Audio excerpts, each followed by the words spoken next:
आपके इस चैप्टर का सबसे इम्पोर्टेंट हेडिंग है रेखीय प्रसार गुणांक, क्षेत्रीय प्रसार गुणांक, आयतन प्रसार गुणांक में संबंध।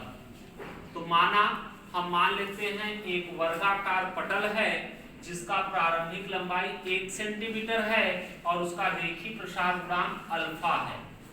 रेखीय प्रसार गुणांक अल्फा, प्रारंभिक लंबाई 1 सेंटीमीटर। तो वर्ग का जो प्रारंभिक क्षेत्रफल होगा, वर्ग का क्या होगा प्रारंभिक, तो वर्ग का क्षेत्रफल जो होता है भुजा स्क्वायर, तो इसकी भुजा की लंबाई क्या है 1 सेंटीमीटर, तो भुजा का स्क्वायर मतलब 1 सेंटीमीटर स्क्वायर कितना आ गया 1 सेंटीमीटर। यदि इस पटल का ताप हम 1 डिग्री बढ़ा दें, पटल का ताप 1 डिग्री क्या करें बढ़ा देते हैं, तब इसका जो नया पटल का जो भुजा आएगा वह आएगा 1 प्लस अल्फा।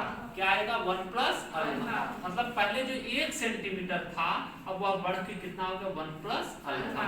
तो अब इसका जो क्षेत्रफल होगा वह 1 प्लस अल्फा का होल स्क्वायर। ये लंबाई हो गया 1 प्लस अल्फा, तो पटल का क्षेत्रफल जो आएगा 1 प्लस अल्फा का स्क्वायर। अब हमको कितना क्षेत्रफल बढ़ा, तो पहले पूरे पटल का क्षेत्रफल जो आया है 1 प्लस अल्फा स्क्वायर और प्रारंभ में जो आया था 1 सेंटीमीटर स्क्वायर। तो बढ़े हुए हम माइनस इसका कर देंगे तो जितना लाइनिंग वाला पार्ट है उसका निकल जाएगा, मतलब बढ़ने पर आया था 1 प्लस अल्फा का स्क्वायर और माइनस बचा 1। ये हमारा क्षेत्रफल में वृद्धि।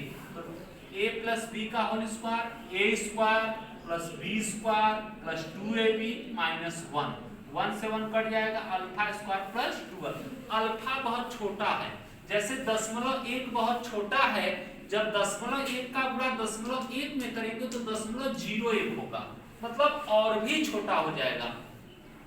तो अल्फा अति सूक्ष्म है, अतः इसका वर्ग और भी छोटा होगा, अतः उसे छोड़ने पर, तो अल्फा स्क्वायर को छोड़ देंगे तो क्षेत्रफल में वृद्धि क्या आएगा 2 अल्फा। परिभाषा अनुसार बीटा बराबर जो क्षेत्रीय प्रसार गुणांक पढ़े हो delta a upon a into delta t, तो क्षेत्रफल में वृद्धि 2 अल्फा, प्रारंभिक क्षेत्रफल 1, टेम्परेचर में वृद्धि 1 डिग्री, तो बीटा बराबर आ गया आपका 2 अल्फा। कितना आ गया 2 अल्फा। अब हमारा पढ़ेंगे रेखीय प्रसार और आयतन प्रसार। जैसे मान लेते हैं कोई घन है, कोई हमारा घन है, यह हमारा घन था,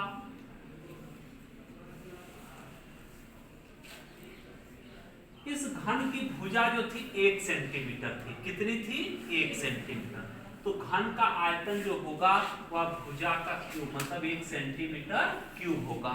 अब इसमें भी रेखीय प्रसार अल्फा मान लेते हैं और घन का ताप 1 डिग्री बढ़ाते हैं। कितना बढ़ाते हैं, जब घन का ताप 1 डिग्री बढ़ाते हैं, जब घन का ताप 1 डिग्री बढ़ाते हैं तो इसका जो भुजा बढ़ता है, क्या बढ़ता है, वह भी आपका कितना बढ़ जाता है अल्फा। कितना बढ़ेगा बच्चा, तो अल्फा बढ़ेगा तो क्या होगा, ध्यान से देखो, जब बढ़ेगा प्रारंभ में क्या था 1 सेंटीमीटर और बढ़ने के बाद 1 प्लस अल्फा, 1 प्लस, तो फिर इसका भुजा हो गई 1 प्लस अल्फा, तो आयतन कितना होगा 1 प्लस अल्फा का क्यूब। वही काम इसमें भी करेंगे, आयतन में वृद्धि, तो पूरा आयतन 1 प्लस अल्फा का क्यूब माइनस 1, a का क्यूब b का क्यूब प्लस 3ab ब्रैकेट में a प्लस b, 1 से 1 cancel, alpha cube plus 3 alpha plus 3 alpha square. वही काम पुनः बोलेंगे, अल्फा अति सूक्ष्म है, इसका वर्ग करने पर तथा घन करने पर और भी छोटा होगा, अतः घन और वर्ग को क्या कर देंगे छोड़ देंगे, तो डेल्टा v बराबर 3 अल्फा। परिभाषा से आयतन प्रसार गुणांक गामा बराबर डेल्टा v बटे v इंटू डेल्टा t, तो यहाँ से हम लोग भाग दे देंगे, डेल्टा v के स्थान पे 3 अल्फा, प्रारंभिक आयतन 1 इंटू 1, गामा बराबर 3 अल्फा।